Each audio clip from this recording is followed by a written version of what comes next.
Hello friends, কেমন আছো সবাই? আশা করি সবাই খুব ভালো আছো। দেবযানী দুনিয়া ব্লগে তোমাদের সবাইকে স্বাগত জানাই। তো আজ তোমাদের কাছে যে ভিডিওটা আমি দিতে চলেছি এটা কিন্তু একটু পুরাতন ভিডিও। এখন শরীরটা আমার ভালো নেই, যার জন্য কিন্তু নতুন ভিডিও আমি করে উঠতে পারছি না। আর এগুলো এডিট করেও তোমাদের কাছে দিতে পারিনি, দিতে অনেকটাই লেট হয়ে গেল।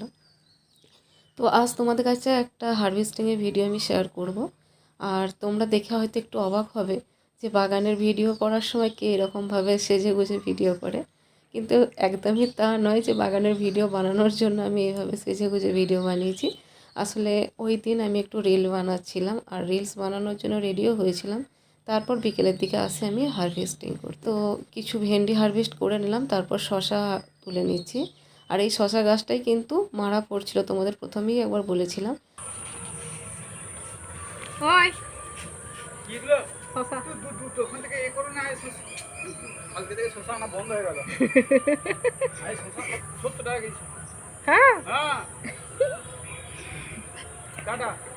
তো কর্তামশাইকে দেখাতে ও আনন্দ করে বললে, একটু আগে বললে না ও কিছুক্ষণ আগে একটু মুড়ি খেয়েছিল, ঝালমুড়ি। আর ঝালমুড়ি বলতে আমার আরেকটা কথা মনে পড়ে গেল। আমার এক ফলোয়ার্সও বলতে পারো, ভিউয়ার্সও বলতে পারো, বোনও বলতে পারো। তো সে বলেছিল যে শশা হলে ঝালমুড়ি খাবে। তো টুম্পা তোমাকেই বলছি, শশা কিন্তু গাছে হচ্ছে, চলে আসো ঝালমুড়ি খেতে। আর এই বরবটি গাছটা থেকে কিন্তু অনেক বরবটি হারভেস্টিং করেছি, কিন্তু এই কদিন হলো গাছটায় পোকা লেগে গেছে, ওষুধ দিয়েও ছাড়াতে পারছি না। তার জন্য বরবটিটা এখন বন্ধই হয়ে গেছে। আর যেটা পোকা ছিল সেটা তুলে নিলাম, ফেলে দেবো, গাছে থাকলে আরও পোকা হয়ে যাবে। আর এই বেগুন গাছগুলো গত বছর শীতকালে লাগানো বেগুন গাছ। গোটা শীতকাল ভোর তো আমি বেগুন পাইনি, কিন্তু এখন টুকটাক দুটো তিনটে একটা করে কিন্তু বেগুন দিচ্ছে। খুব একটা ভালো না হলেও কিন্তু বেগুনগুলো খুব মিষ্টি। গ্রীষ্মের বেগুন কিন্তু খুব একটা মিষ্টি হয় না, কিন্তু এই বেগুনগুলো ভীষণ মিষ্টি। তো দেখো বেগুন তুলে নিলাম, শসা, ভেন্ডি আর একটা দুটো বরবটি ভালো ছিল সেগুলো রেখে দিয়েছি। আর এখান থেকে তুলে নিচ্ছি ঝিঙে। এই ঝিঙেটাও দেখছি পোকা লেগে যাচ্ছে, এত পোকার উৎপাত না কি বলবো। তো দেখো কেমন মতো হয়ে গেছে। এটা একটু বড় হয়েছে তুলে নিলাম, আর একটা ছোটো সেটাকেও তুলে নেবো, কারণ পোকা হয়ে গেলে ভেতরময় পোকা হয়ে যাবে। এটা সামান্য একটু বাদ দিয়ে কিন্তু খাওয়া যাবে। তারপর কয়েকটা করলা তুলে নিচ্ছি। এই দিকটাতে উচ্ছে গাছও আছে, করলা গাছও আছে।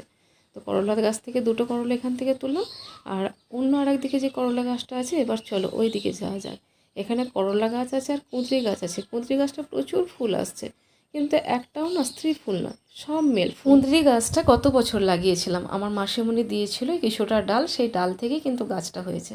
গাছটা এবছর কিন্তু ভালোই হয়েছে, কিন্তু এত ফুল এসেও যে কেন স্ত্রী ফুল হচ্ছে না সেটা বুঝতে পারছি না। আর এদিকে দেখো যে করলাগুলো ছিল সেগুলো তুলে দিলাম। আর এদিকে এত মশা না, বিকেলে ভিডিও করছি, রোদ্দুর প্রচুর আছে, তাতেও কিন্তু প্রচুর মশা কামড়াচ্ছে।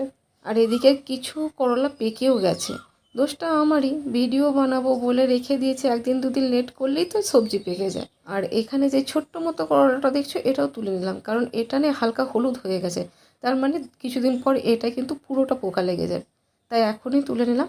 আর বাকি যে করলাগুলো ছিল সেগুলোও মোটামুটি তুলে নিয়েছি। তো চলো আজকের মতো হারভেস্টিং মোটামুটি আমার কমপ্লিট। কতটা করলাম সেটা একবার তোমাদের পুরো দেখিয়ে দিই। এই দেখো, বেগুন, উচ্ছে, করলা, বরবটি, শসা, ঝিঙে, মোটামুটি একদিনের আমার রেসিপি কিন্তু হয়ে যাবে, তাই না? আর একটা জিনিস তোমাদের দেখাচ্ছি, আজ তো ভেন্ডি তুললাম আর তারপরে দিন সকালে দেখো আবার এই ভেন্ডিগুলো হারভেস্ট করা হয়েছে, এত ভেন্ডি হচ্ছে।